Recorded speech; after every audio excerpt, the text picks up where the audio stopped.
Hello everyone, and welcome back. There are nights when the world seems to hold its breath, when the fields stretch quiet and endless, and the only movement is a faint flicker of light dancing above the grass. It drifts softly, almost alive, glowing blue against the darkness. Some call it ghost fire, others whisper that it is the soul of someone lost, still wandering between worlds. Whatever name it takes, that light has haunted human imagination for centuries. Tonight, we follow that light, not to chase fear, but to understand the strange beauty hidden within it. Because sometimes what frightens us most in the dark is also what connects us most deeply to the mysteries of life. In rural fields and lonely marshlands, witnesses have described the same sight, small flames appearing out of nowhere, hovering just above the ground. They flicker, fade, and reappear a few feet away, as if playing a silent game with the night itself. No footsteps, no wind strong enough to move them, just the stillness of the land and that pale, trembling glow. Centuries ago, travelers spoke of these lights as spirits of the departed, trying to guide or mislead the living. Some believed they were messages from ancestors. Others thought they warned of hidden dangers. The sight of a wandering flame could make even the bravest heart pause. But behind every story lies a question. What if there is more to it than myth? Could there be a quiet science flickering beneath the superstition? That is where our journey begins, between the imagination of our ancestors and the discoveries of modern understanding. Because whether the ghost fire is born of lost souls or natural gas, one thing remains. It reminds us that even in the most ordinary places, the world still keeps its secrets. And perhaps that is why we keep looking toward the light. For generations, the faint glow of ghost fire was not seen as a natural event. It was a message from the unseen. In villages where science had not yet drawn its clear lines, people turned to stories to explain what they could not name. They said the lights were wandering souls, spirits of those who had died far from home or whose burials were never properly completed. The flames, they believed, marked places where the living and the dead brushed shoulders in silence. Old tales spoke of farmers who followed the lights, thinking they led to hidden treasures or ancient graves. Others warned that anyone who chased them would lose their way forever, lured deeper into the night. To the elders, the ghost fire was not just a mystery, it was a reminder, a call to respect the dead, to keep the balance between the worlds. In some regions, people left offerings of rice or incense at the edge of the fields, hoping to calm the wandering souls. Monks or spiritual leaders were invited to chant prayers, guiding the lost toward peace.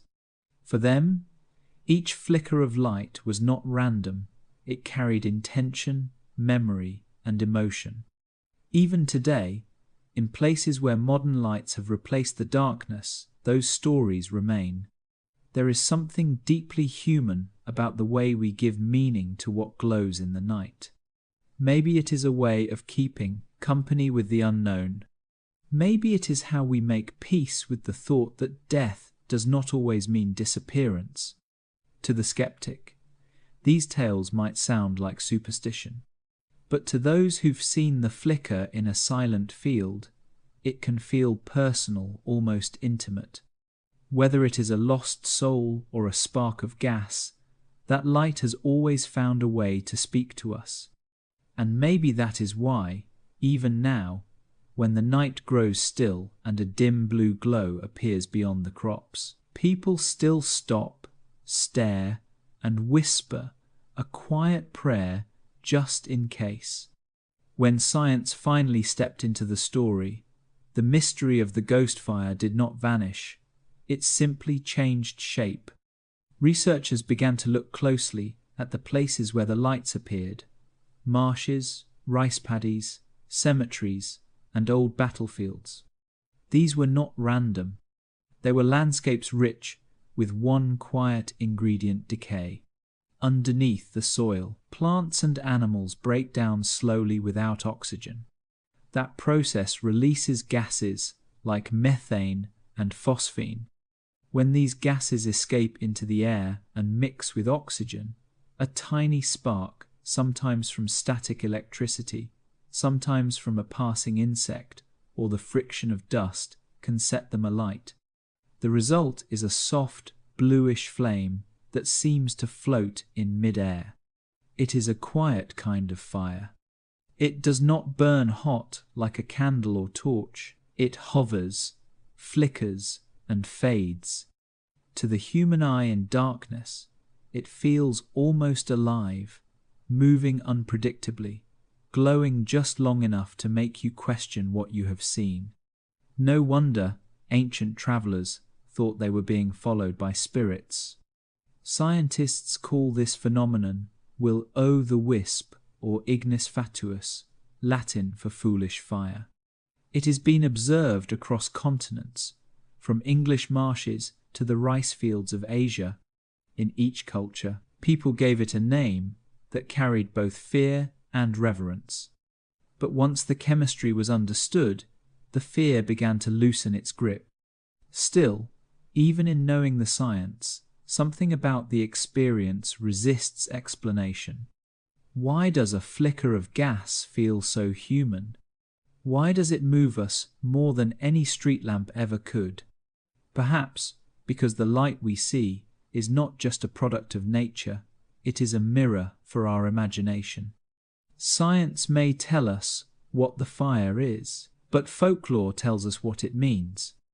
And sometimes both truths can exist side by side: the chemistry beneath our feet and the quiet wonder that rises from it.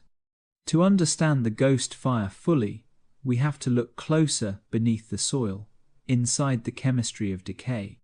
When plants and organic matter rot in oxygen, poor environments like swamps or rice paddies, they release methane, Chi4, and phosphine, pH3 gases.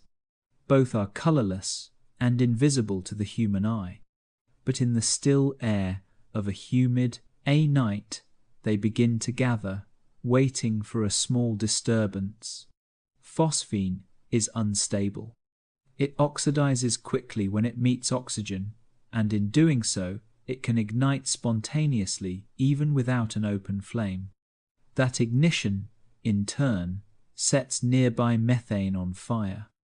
What we see as ghost fire is really this chain reaction, a brief, cool burn hovering just above the ground where the gases escape.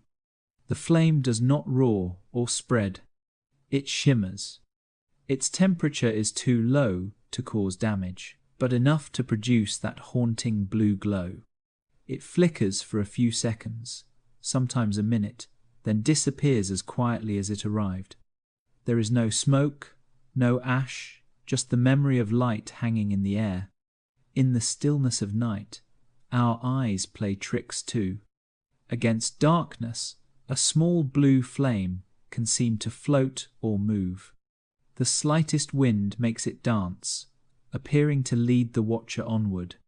To those unaware of the science, it looks alive, sentient, even purposeful. This blend of chemistry and perception creates something rare, a natural illusion so perfect it feels supernatural. It is proof that the world does not need magic to feel magical.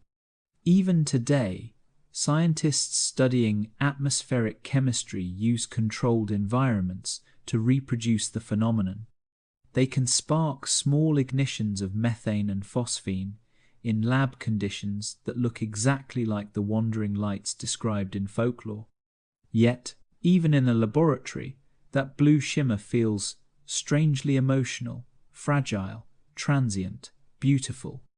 So, perhaps the combustion process is not just science at work. It is nature whispering in its own quiet language, reminding us that even the smallest reaction can stir both wonder and fear in the same breath.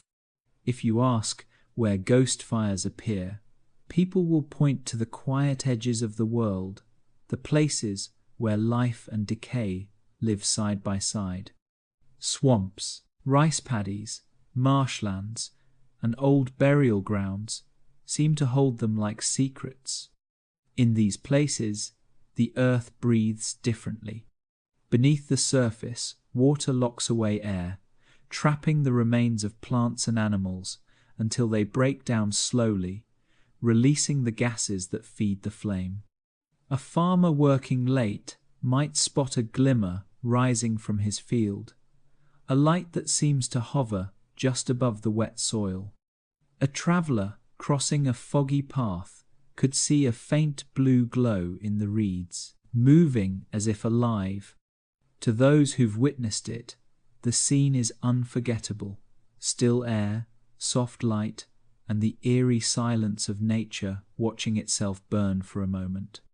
Cemeteries and old battlefields, too, are common places for these flickers. The soil there is rich in organic matter, flowers, roots, wooden coffins, even remnants of the past. When rain soaks deep into the ground, the gases trapped below find their way out through cracks or roots, surfacing as a trembling flame. Some rural communities still speak of these fields and marshes with caution. They warn children not to chase the light, not to wander too far after dark. Science can explain the phenomenon, but folklore keeps the boundary between safety and mystery alive. In modern times, reports have become rare. City lights and paved roads have swallowed much of the darkness where these flames once thrived. Yet, in remote areas where nature still runs wild, the ghost fire remains part of the night, fleeting, delicate, almost shy. It is fitting, really. The phenomenon only exists where silence still has room to speak. A place untouched enough for decay to turn quietly into light. Those who've seen ghost fire describe it in nearly the same way, a pale blue or greenish glow, soft as candlelight yet untouchable, floating a few inches above the ground. It does not flare or burn with urgency.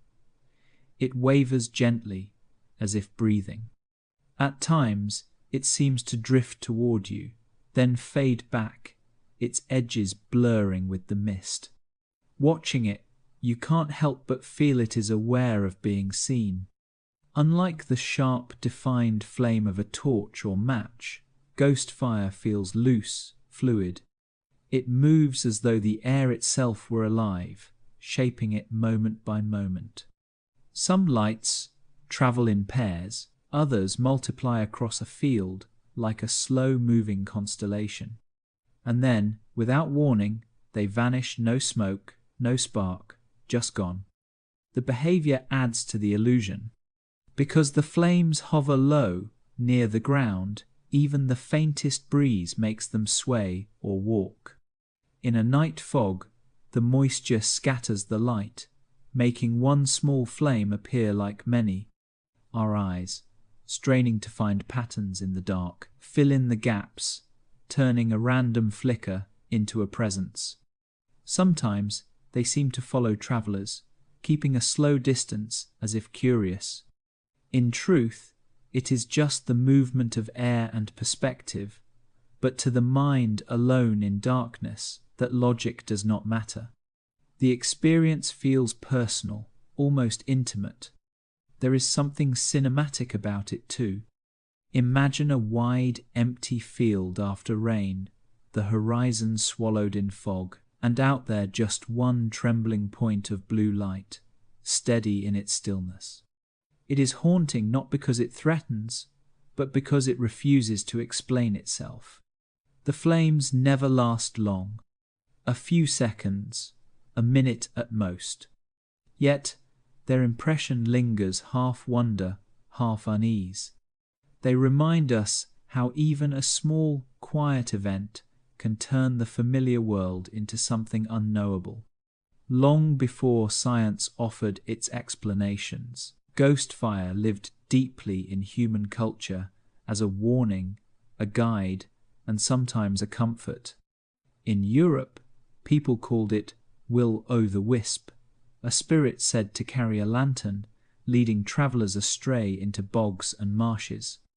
In Asia, similar lights were believed to be the souls of the dead, especially those who died unjustly or were never properly buried. Different lands, same fear, a light that moves without reason must belong to something beyond reason. In Japan, these lights were known as hitodama, human souls that appeared on summer nights, drifting over graveyards or rivers. In parts of Vietnam and China, they were called matre, ghost flames that marked the presence of lost spirits seeking prayers or remembrance. The sight of them was both a warning and a reminder. Honor the dead or the forgotten might return as light. In Europe's Middle Ages, travelers were told not to follow the lights, for they symbolized temptation, the dangerous curiosity that lures one away from safe paths. The WillO'theWisp became a metaphor for false hope, something bright but unreachable, leading dreamers into the dark. Writers later borrowed the image to describe human longing itself, the pursuit of what glows but cannot be grasped. Over time, artists, poets, and storytellers turned the ghost fire into a symbol of mystery and desire. It appeared in paintings, literature, even opera, often standing for the fragile line between life and death, truth and illusion. But in many cultures, the lights were not feared, they were respected. Farmers would bow before them, whispering blessings. Some thought the flames were ancestors watching over the land. The idea that light could come from decay carried its own quiet wisdom, that even in death there is still a trace of energy, a spark that refuses to disappear. The ghost fire, in that sense, became more than folklore, it became philosophy, proof that beauty and fear often share the same flame. When people describe seeing ghost fire, their words often carry more emotion than detail. They speak of stillness, first, the hush that falls over the night when the light appears. Then comes the awe, the confusion, the small pulse of fear that sits somewhere behind the ribs. Even those who know the science can't shake the feeling that something sacred, or at least personal, is happening before them.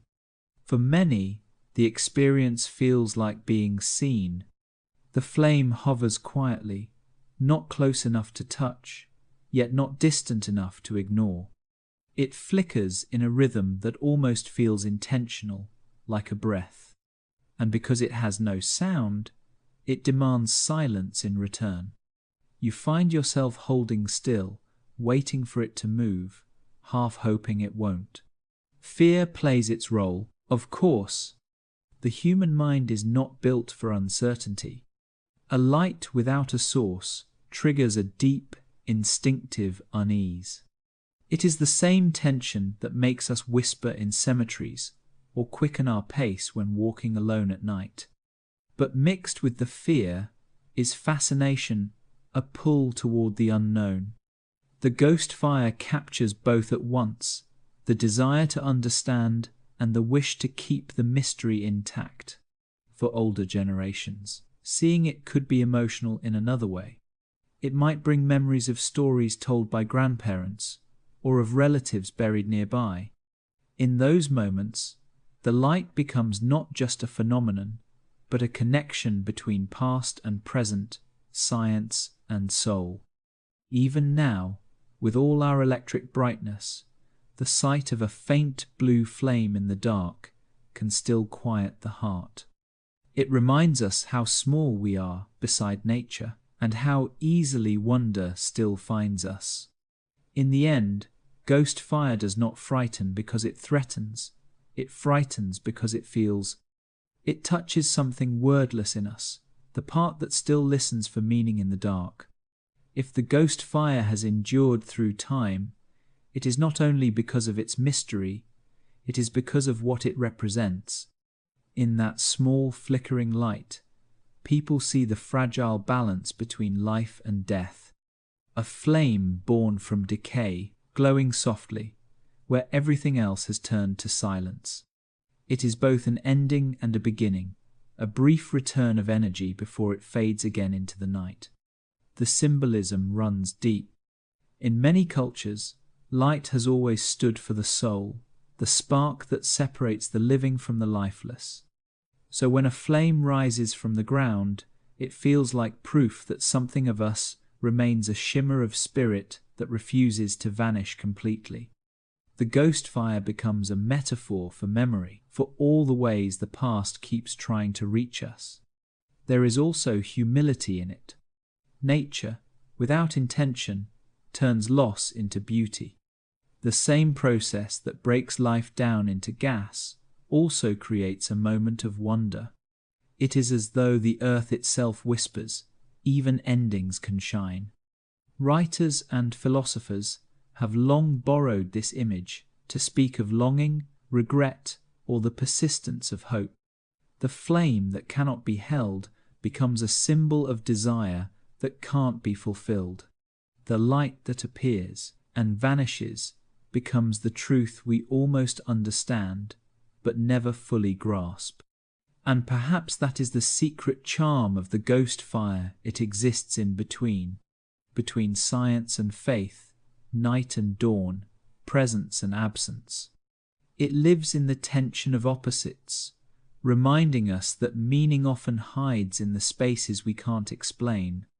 When you stand before such a light, you see not just gas and reaction, you see reflection. You see your own fragility mirrored in a flame that lasts seconds but lingers in memory for years. It is not a warning or a miracle. It is a quiet truth that everything we are, one day, will return to the earth and perhaps, for a brief moment, glow. In the end, the ghost fire is less about what it is and more about what it shows us. It is proof that truth can wear more than one face, that a thing can be both science and story, chemistry and soul, all at once. A reminder that even when we explain a mystery, it does not stop being mysterious.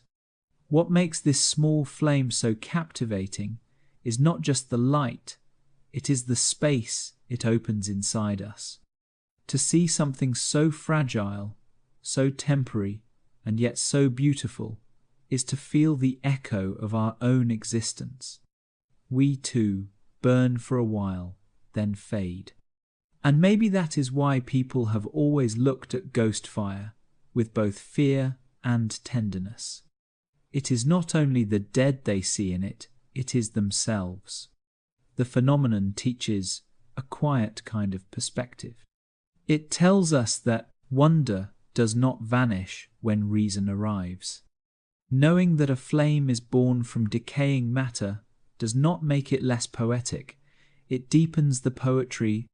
It reminds us that even what seems ruined or forgotten can still give off light. Ghost fire sits at the border between worlds, the physical and the imagined, the past and the present, the known and the unknowable. It invites humility. The more we learn, the more we see how much remains unspoken. Perhaps that is why, even now, when technology fills our nights with neon and noise, the idea of a single blue flame rising from a field still quiets the heart. It asks for nothing, no belief, no fear, only that we notice. And if we do, for that moment, we glimpse something rare, the world revealing its hidden rhythm, where life turns into light, and light fades back into silence. So maybe the ghost fire is not just a story of wandering souls or burning gas. Maybe it is a lesson about being alive, how even the smallest flicker can hold the whole mystery of existence within its glow. And so, the story of the ghost fire lingers, part science, part spirit, entirely human. It is easy to think of it as just another natural occurrence, a flicker of gas in the dark. But somehow, that explanation never feels like the end of the story. Maybe because the light speaks to something older in us, the need to find meaning in the unknown, to believe that not everything can be measured or contained. If you stand alone in a quiet field at night, where the air smells of wet earth and the horizon disappears into shadow, it is not hard to imagine why people once thought those flames were souls.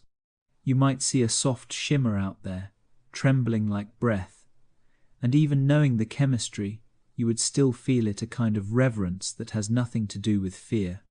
The ghost fire reminds us that mystery is not the enemy of truth. It is what gives truth its depth. Because life, like that flame, is both fleeting and radiant. It burns for a while, fragile but bright, and then it is gone, leaving behind warmth in memory alone. So maybe the lesson is not to choose between science and story, but to hold both at once. To see how nature and wonder can live side by side without contradiction. The field does not care what name we give its light. It just keeps glowing, softly, for whoever happens to look.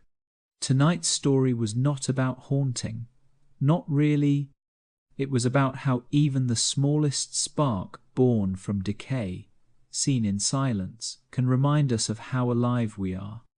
If this story left a quiet echo in you, carry it with care. There is a strange comfort in knowing that even the dark has its own ways of shining.